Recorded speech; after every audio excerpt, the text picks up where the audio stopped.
একটি কথা আমি বিভিন্ন জায়গায় বলার চেষ্টা করি, আর সেটি হলো এই যুগে খুব অল্প পুঁজি দিয়ে সামান্য সময়ের ব্যবধানে একজন মানুষ কোটি কোটি টাকার মালিক হয়ে গেছেন। এই জিনিসটা যত আশ্চর্যের, যত কঠিন। আল্লাহ তাআলা কাউকে দু চারটি সন্তান দিয়েছেন। এই সন্তানগুলোকে সমাজে প্রচলিত যে আগুনের আঁচ চতুর্দিক থেকে আমরা দেখতে পাচ্ছি, সেগুলো থেকে বাঁচিয়ে, সেগুলো থেকে রক্ষা করে, হেফাজত করে মানুষের মতো মানুষ হিসাবে, নিজের কাঙ্ক্ষিত সন্তান হিসাবে গড়ে তোলা, এটা তার চাইতে বেশি কঠিন এবং চ্যালেঞ্জিং। আমাদের সবচাইতে দামি সম্পদ, সবচাইতে দামি অ্যাসেট হলো আমাদের সন্তানগণ।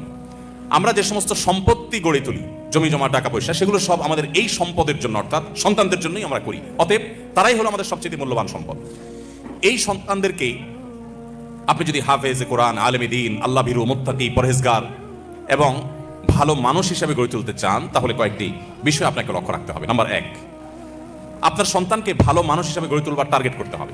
সে স্কুলে পড়ুক কিংবা মাদ্রাসায় পড়ুক, আপনার টার্গেট হতে হবে, লক্ষ্য হতে হবে যে আমার সন্তানকে আমি মানুষের মতো মানুষ হিসেবে গড়ে তুলবো। সে সৎ মানুষ হবে, আর কিছু হোক বা না হোক। সে ডাক্তার ইঞ্জিনিয়ার হতে পারুক বা না পারুক, সে বিসিএস ক্যাডার হতে পারুক বা না পারুক, সে সেনাবাহিনীতে ভালো কোনো অফিসার র্যাঙ্কে চান্স পাক বা না পাক, সে ভালো পরিচিত পপুলার কোনো আলেম বা তুখোড় কোনো হাফেজ হতে পারুক বা না পারুক, সে যেন ভালো মানুষ হয়। বেশিরভাগ বাবা মা তারা চান তাদের সন্তান যেন দুধে ভাতে থাকুক। একটা কথা আছে না, আমার সন্তান যেন থাকে দুধে ভাতে। আপনার সন্তান দুধে ভাতে থাকুক, ভালো উপার্জন করুক, তার ভালো কেরিয়ার করুক, এটা আপনি চান, এটা চাওয়াটা দোষের না। কিন্তু এর চাইতে বড় চাওয়া উচিত আমার সন্তানটা যেন সৎ হয়, ভালো মানুষ হয়। কয়জন বাবা, কয়জন অভিভাবক আপনি এই সমাজে দেখাতে পারবেন যেই অভিভাবক তার সন্তানকে বলে, বাবা তুমি অনেক বড় শিক্ষিত হতে পারো আর না পারো, তুমি সৎ মানুষ হবে? বরং উল্টা আমাদের সমাজে দেখি, সন্তানের জন্মের তারিখটা বেশিরভাগ বাবা মা ভুল লেখেন, ইচ্ছাকৃত ভুল না, মিথ্যা লেখেন। কেন? যাতে বেশি দিন চাকরগিরি করতে পারে, বেশি দিন সরকারি বা বিভিন্ন প্রতিষ্ঠানে চাকরগিরি যেন করতে পারে, সেই সুযোগ পাইয়ে দেওয়ার জন্য জীবনের শুরুতে একটা মিথ্যা গেঁথে দেয়। অনেক বাবা মা আছেন যারা বিভিন্ন স্কুলে তাদের সন্তানরা যে পড়াশোনা করে তাদের জন্য নকল কিনে এনে সন্তানদেরকে সার্ভ করে দেন, সাপ্লাই করে দেন। এরকম বাবা মা আছে না? এই সমাজে আছে না? শুধু ভরে আছে। অর্থাৎ বাবা মার হাবভাব দ্বারা তারা বোঝাতে চান যে দেখো, আমি নিজে তো টাকার মেশিন, সারাদিন পয়সা ছাড়া আর কিছু চিনি না। অতএব আমার ঘরে জন্ম হয়েছে তোমাকেও টাকার মেশিন হতে হবে বাবা। অতএব আমাদের সন্তানদেরকে মানুষের মতো মানুষ হিসেবে গড়ে তোলবার জন্য প্রথম লক্ষ্য হবে যে তারা ভালো মানুষ হোক।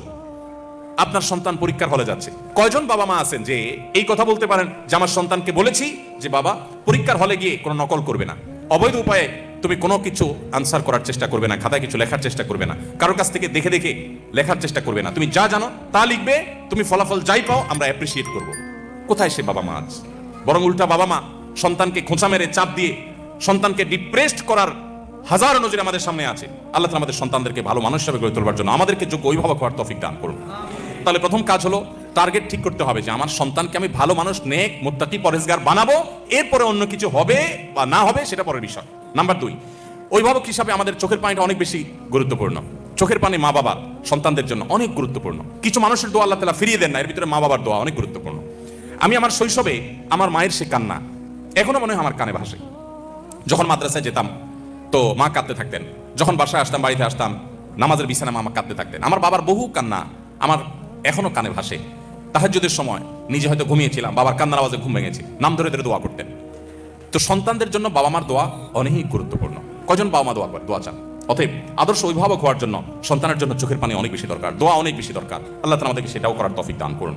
নাম্বার 3, একটা কথা আমাদেরকে মনে রাখতে হবে, মানুষের প্রকৃতি, বিশেষ করে শিশুদের প্রকৃতি আরো বেশি যে তারা যত বেশি শুনে শিখে তার চাইতে দেখে শিখে বেশি।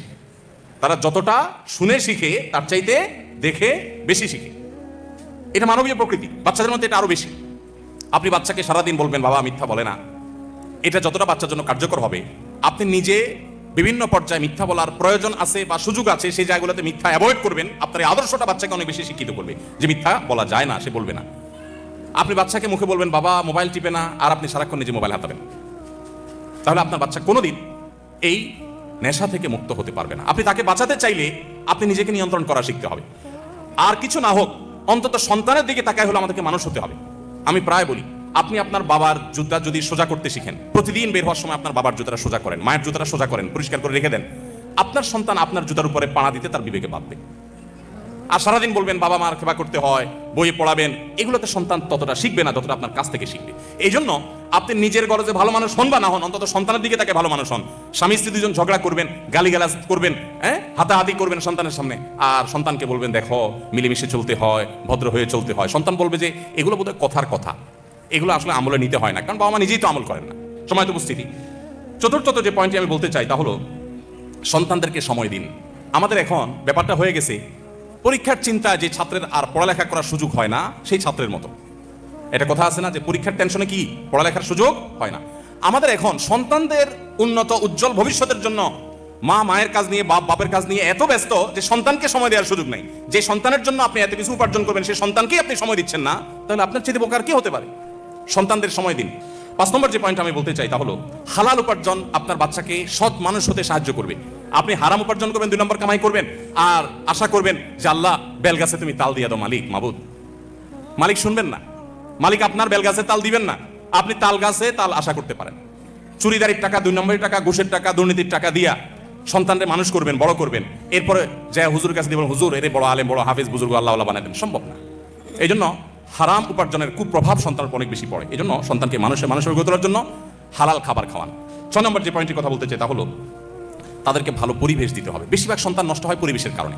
সেই পরিবেশটা শিক্ষা প্রতিষ্ঠান হতে পারে। যে শিক্ষা প্রতিষ্ঠানে বাচ্চা ভালো, আমি আমার বাচ্চাকে মনিটর করবো যে বাচ্চার প্রোগ্রেস কি, সে সেখান থেকে ভালো হচ্ছে না খারাপ হচ্ছে, তাকে ভালো পরিবেশ দিতে হবে। যেই প্রতিষ্ঠানে ছেলেরা ভালো, উস্তাদরা ভালো, শিক্ষকরা ভালো, তাদের আমল ভালো, তরবিয়ত ভালো, এগুলো মনিটর করতে হয়, সেখানে আমার বাচ্চাকে দিব।